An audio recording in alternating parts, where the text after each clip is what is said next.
Baroness Harris, Minister, distinguished guests, fraternal delegates and colleagues.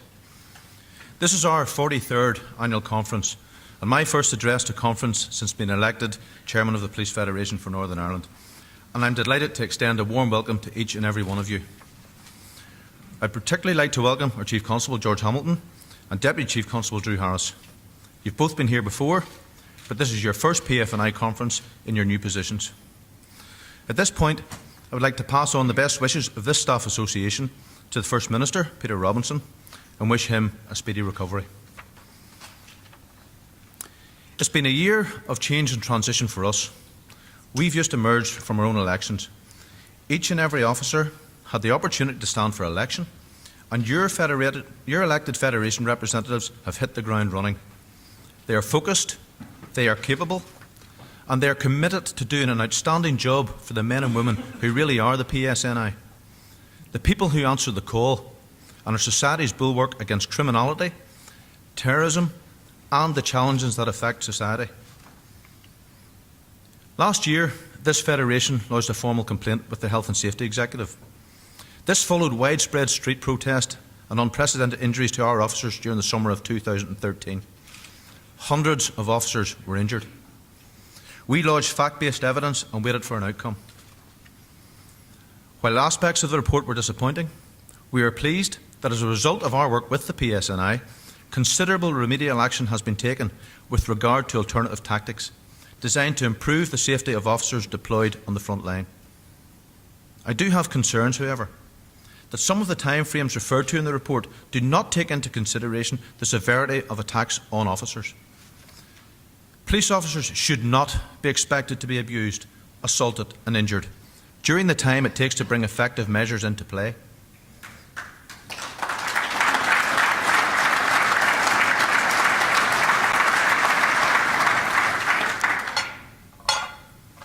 A matter of minutes can sometimes prove to be far too long to wait. There can never be a repeat of 2013, and that's an objective we share with Senior Command. In future, when appeals are made from the front line for decisive action to protect officers from injury, or worse, hesitation must be replaced with decisive action. We will continue to work constructively with the PSNI in ensuring that our officers are given every protection in a timely manner, but we will also reserve the right to highlight any failings or shortcomings. I came directly from an operational role when I was elected Chairman. I am therefore very familiar with the day-to-day issues, mostly grinding and challenging issues that affect our officers. We are caught in the current vortex of cuts, reorganisation, new work patterns, and of course, the deeply despised pension reform. We were already going the extra mile because policing is more than a 9-to-5 job. We're not clock watchers guided by arbitrary shift times. Often, in a fraught situation or crisis, our officers do what comes naturally, and that is to extend a helping hand to a person in need, a helping hand at the scene of a road traffic collision, assisting a vulnerable person, a victim of hate crime, missing persons. The list is endless. We do what's right in the cases of sudden and great personal loss. You've heard it before, and today I make no apology for saying it again.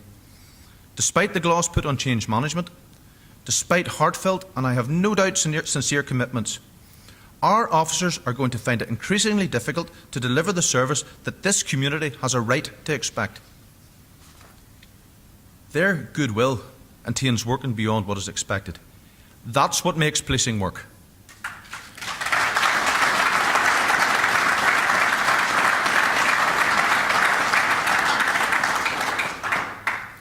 Nowhere is that better illustrated than in the stark fact that officers are owed 33,091 modified rest days, or almost 5 days per each and every member of the service.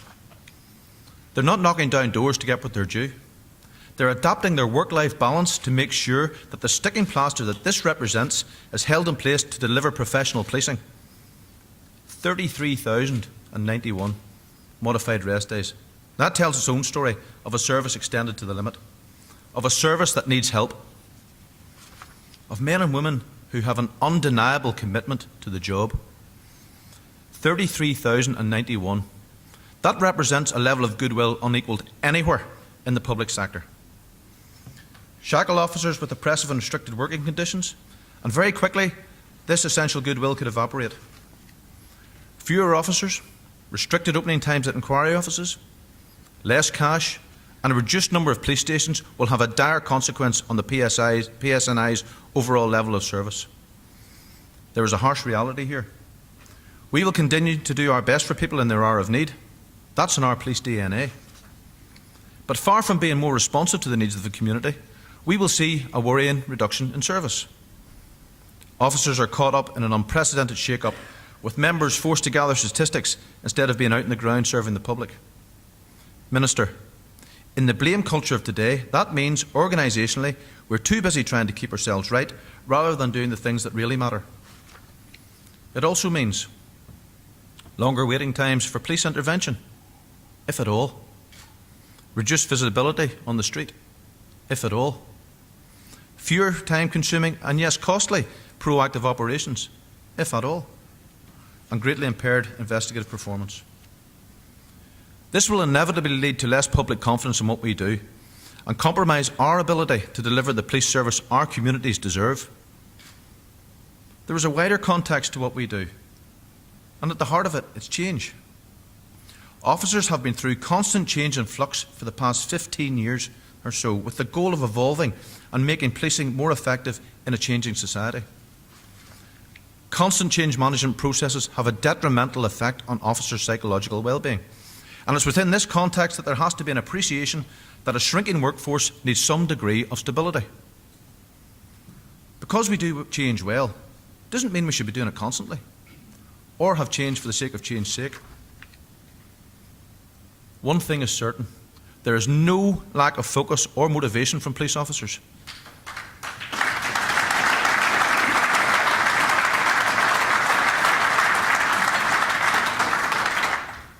Perhaps the lack of focus in policing resides elsewhere, driven by a desire to grab a headline rather than contribute positively to the debate. Without adequate resourcing to give real effect to these changes, the organisation's strapline of keeping people safe could end up sounding hollow and gimmicky. What wasn't gimmicky was handing back £14 million to the government. The PFNI handed back £14 million this year, following their own efficiency assessment and savings. Let's remember, that was £14 million of the £60 million the PFNI had already forfeited. Under normal circumstances, a cash-strapped organisation might have grabbed the bonus with both hands. The problem was there was no planned expenditure route for the additional money. No time to plan how best to spend it. Spend this once-off windfall on recruitment, and there wouldn't be enough to pay salaries down the line for additional and badly needed officers. Spend it on the capital side, and there wouldn't be enough time to construct tender competitions. So in the end, it was decided that it had to go back. This was nothing less than fiscal madness, given the pressures on our dwindling resources. We are the only police service in the UK that has to hand back unspent money. That anomaly has got to change. Change the rules and apply common sense to the system that allows a carryover and assists proper planning. Public sector accounting rules governing underspends have got to change to ensure we never find ourselves in this ludicrous position ever again. If we are given an unexpected refund, then the service should be able to carry it over. It should not be lost. It should stay within the service and be used to underpin and support the job our officers do.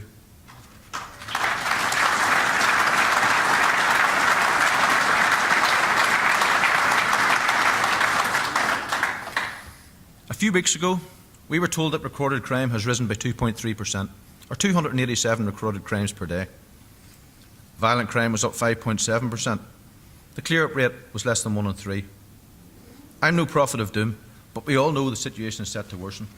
If you have officers who are stretched to the limit, working unpaid hours, having rest days and leave turned upside down, with morale languishing in the basement, performance is bound to suffer.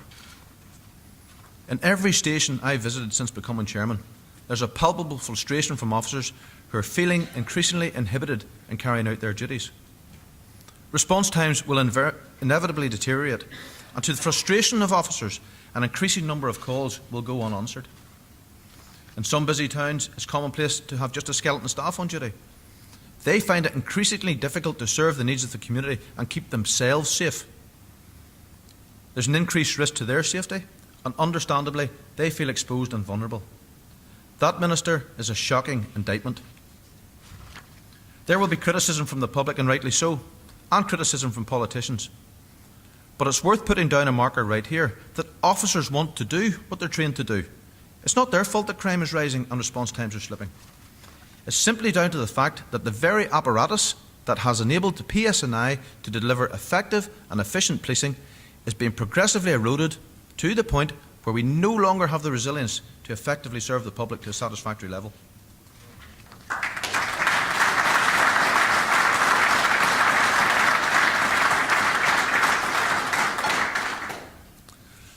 And the challenges for us, they remain unchanged. Last year, there were 740 assaults on our officers. Put another way, more than a tenth of our officers were the subject of a wide range of attacks.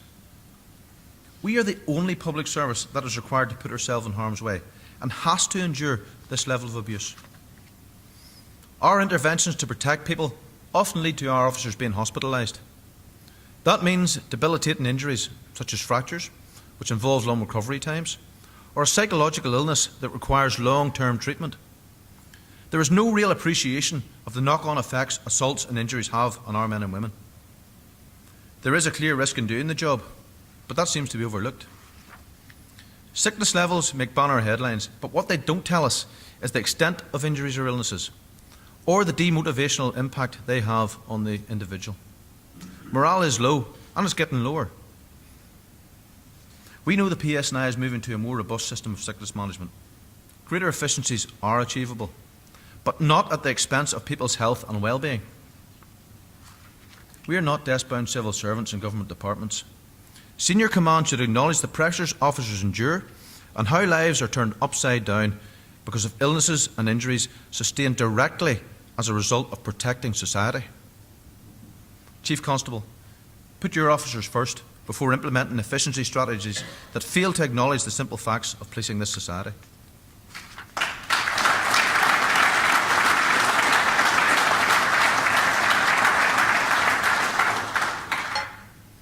Minister, 2 years ago, my predecessor spoke of our anger over the failure to address one particular problem that affected a small number of our officers. Small in number, but a major issue that 2 years on has still not been resolved. I refer to the forced relocation of officers and their families as a result of direct terrorist threats. Of necessity, they were uprooted from their homes, from their families, from school friends and work colleagues, to be placed in temporary emergency accommodation. All have suffered severe negative equity, and our demand then, as now, is for government to give these men and women a fresh start by addressing this problem. There's a moral imperative to support those who, through no fault of their own, find themselves grievously disadvantaged. As though being under the threat of death wasn't burden enough, these brave men and women are being asked to pay a very high price for the privilege. The overall cost of fixing this problem, it's minimal. Minister, we urge you to demonstrate your support for people who answered the call to serve this community at some considerable cost to their own safety and that of their families.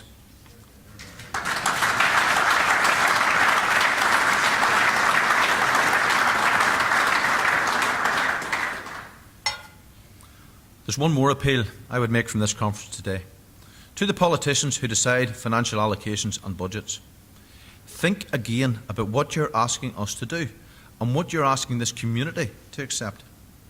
Your actions to prune, cut, slice and chop will undermine our efforts to tackle race and hate crime, drug trafficking, violent crime, road traffic collisions, burglary, terrorism and street disorder. Now, we're a pragmatic organisation which recognises the financial predicament we find ourselves in. We realise that with austerity comes consequences.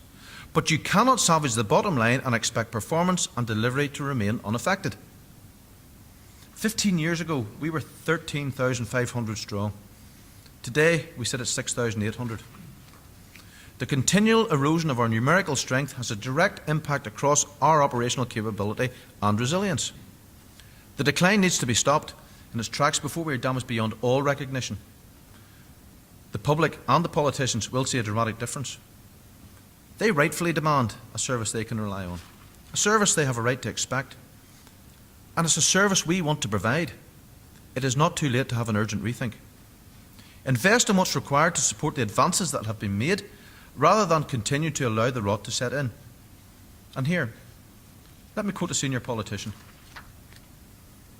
Westminster austerity has not delivered economically, and it's causing damage to our communities. Austerity can threaten cohesion across communities, and it can only make the job you do as public servants on the front line harder. End of quote. Now, those weren't words uttered by any minister from our devolved administration. No, they were spoken by the Scottish First Minister, Nicola Sturgeon, at the recent annual conference of the Scottish Police Federation. She then went on to assure our Scottish colleagues that the scalpel will be put away, and repeated her government's commitment to maintaining the strength of the police service at 1,000 more than when her party came to office in 2007. Can our devolved administration not do the same? We too could usefully deploy 1,000 additional officers, but instead of that we will see 200 fewer officers by the end of the year. Politicians, both here and at Westminster, must realise the damage they are doing to our operational capability, which in turn undermines the foundations of a stable society.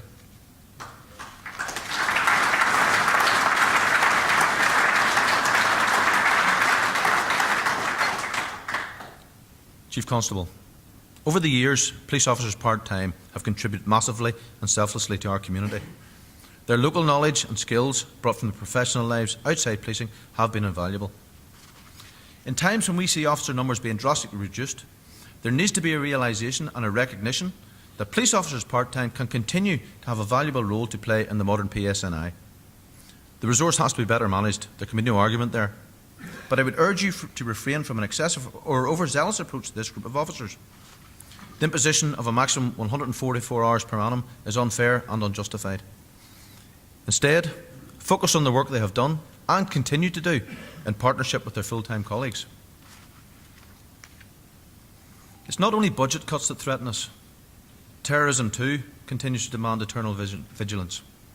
Since our last conference, independent figures we've compiled show that there have been 74 shooting incidents, 39 bombing incidents, 58 paramilitary style attacks. This level of terrorist-related activity tells us that a vicious, murderous bands of dissidents pose an everyday threat to our friends, colleagues and communities.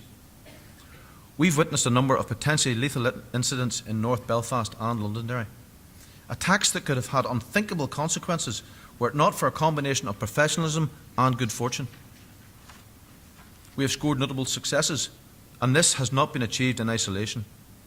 And I want to pay tribute to our colleagues in Garda Síochána for the robust support in operations carried out to curb these gangs, who have no greater aim than to murder and destroy. Can you show your appreciation, please?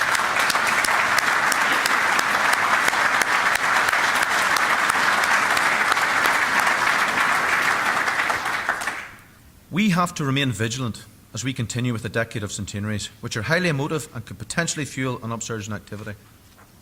Our ability to curtail and degrade terrorists and dissidents cannot be eroded by balance sheet politics. Every resource should be devoted to the task, with no shortcuts or skimping. Civic society wants to live in peace, free from the oppression of paramilitaries of whatever hue. They are misguided and they are a scourge to this society. The job of combating terrorism and keeping officers safe will not be served well by an adherence to best accounting practices. This organisation is fixed in the future. It was disappointing that little was heard during the election campaign of the need for effective and properly resourced policing. Policing which delivers stability and which in turn leads to inward investment, employment and new opportunities. It wasn't a big debating point.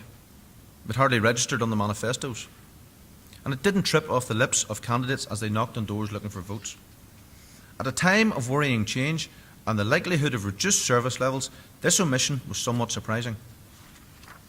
Politicians, the electorate, senior command and the PFNI know what's coming down the tracks, and this staff association is appalled. There will be a heavy price to pay for cutting neighbourhood policing. People will soon see an impaired service, one that will fail to match the rightful expectations of the communities we serve. The future of policing is uncertain. As police officers, we will continue to do all we can to keep people safe. But I have to ask if that commendable goal can be delivered with significantly fewer resources. We go into a year having completed one election and preparing for the next Assembly election. Policing needs to be brought back to the fore and become a debating point again, particularly around resourcing, recruitment, effectiveness and resilience. We will not always see eye to eye with the men and women who run the PFNI. If we did, then we wouldn't be doing our job. We will be fair but robust in the views we express. We want to maintain meaningful consultations whereby we can exchange practical and valuable insights. Minister, we need you to give us the tools to do our job and continue to keep the community and our officers safe. Thank you.